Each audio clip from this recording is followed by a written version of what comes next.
ನಮಸ್ಕಾರ ರೀ ಎಲ್ಲರಿಗೂ welcome back to Kalavati's kitchen.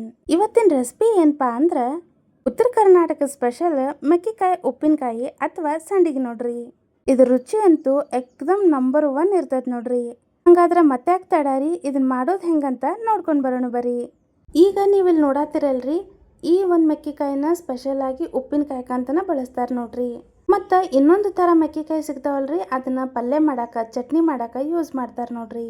ಈ ಉಪ್ಪಿನಕಾಯಿ ಮಾಡಾಕ ಮೊದಲಿಗೆ ನಾವು ಒಂದು ಮಸಾಲೆ ರೆಡಿ ಮಾಡ್ಕೋಬೇಕು ನೋಡ್ರಿ.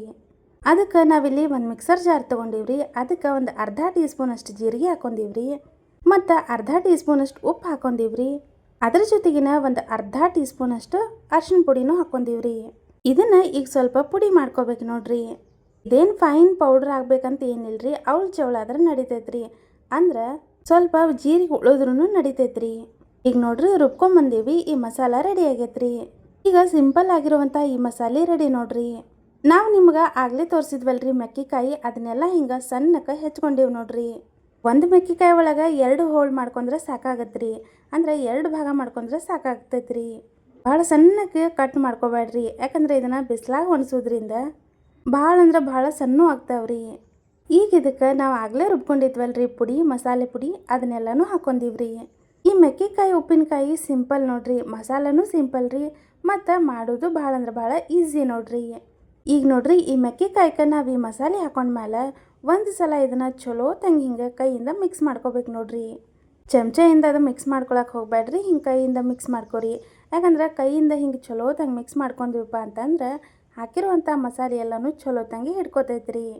ಹಿಂಗೆ ಇದನ್ನು ಚಲೋ ತಂಗಿ ಮಿಕ್ಸ್ ಮಾಡ್ಕೊಂಡಾದ್ಮೇಲೆ ಒಂದು 3ರಿಂದ 4 ದಿನ ಆದರೂ ಇದನ್ನು ಬಿಸಿಲಾಗ ಒಣಗಿಸ್ಬೇಕು ನೋಡ್ರಿ.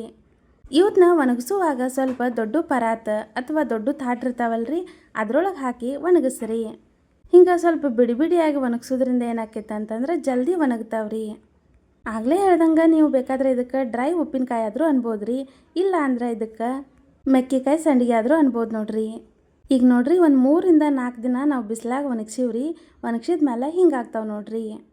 ನೀವು ಒಂದು ಸಲ ಹಿಂಗೆ ಮಾಡಿ ಇಟ್ಕೊಂಡ್ರಿಪ್ಪ ಅಂತಂದ್ರೆ ಒಂದು 6 ತಿಂಗಳಿಂದ ವರ್ಷದ ತನಕನೂ ಇದನ್ನು ಸ್ಟೋರ್ ಮಾಡಿ ಇಟ್ಕೋಬೋದು ನೋಡ್ರಿ. ಅಕಸ್ಮಾತ್ ನಿಮ್ಗೆ ಅಡುಗೆ ಮಾಡೋಕೆ ಬೇಸರ ಆದಾಗ ಅನ್ನ ಸಾರು ಮಾಡಿದ್ರಿಪ್ಪ ಅಂತಂದ್ರೆ ಅದ್ರ ಜೊತೆಗೆ ಈ ಉಪ್ಪಿನಕಾಯಿ ಇದ್ರೆ ಊಟದ ರುಚಿ ಅಂತೂ ಡಬಲ್ ಆಕೈತೆ ನೋಡ್ರಿ. ಹಿಂಗೆ ಈ ಮೆಕ್ಕಿಕಾಯಿ ಬಿಸಿಲಾಗ ಒಣಗಿಸಿದ್ಮೇಲೆ ಸ್ವಲ್ಪ ಎಣ್ಣೆ ಒಳಗೆ ಫ್ರೈ ಮಾಡ್ಕೋಬೇಕು ನೋಡ್ರಿ. ಬಿಸಿ ಬಿಸಿ ಅನ್ನ ಸಾಂಬಾರು ಜೊತೆಗೆ ಈ ಮೆಕ್ಕಿಕಾಯಿ ಉಪ್ಪಿನಕಾಯಿ ಇದ್ರೆ ಅಂತೂ ಊಟ ಮಸ್ತ್ ಅಂದ್ರೆ ಮಸ್ತ್ ಆಕೈತೆ ನೋಡ್ರಿ. ಈ ರೆಸಿಪಿ ನಿಮ್ಗೆಲ್ಲರಿಗೂ ಇಷ್ಟ ಆಗೈತಿ ಅಂತ ಅನ್ಕೋತೀವ್ರಿ. ರೆಸಿಪಿ ಇಷ್ಟ ಆಗಿದ್ರೆ ನಮ್ಮ ಯೂಟ್ಯೂಬ್ ಚಾನಲ್ನ ಸಬ್ಸ್ಕ್ರೈಬ್ ಮಾಡ್ಕೊರಿ. ಅಷ್ಟೇ ಅಲ್ರಿ, ಈ ಒಂದು ವಿಡಿಯೋ ನೋಡಿದ್ದಕ್ಕೆ ಧನ್ಯವಾದಗಳ್ರಿ.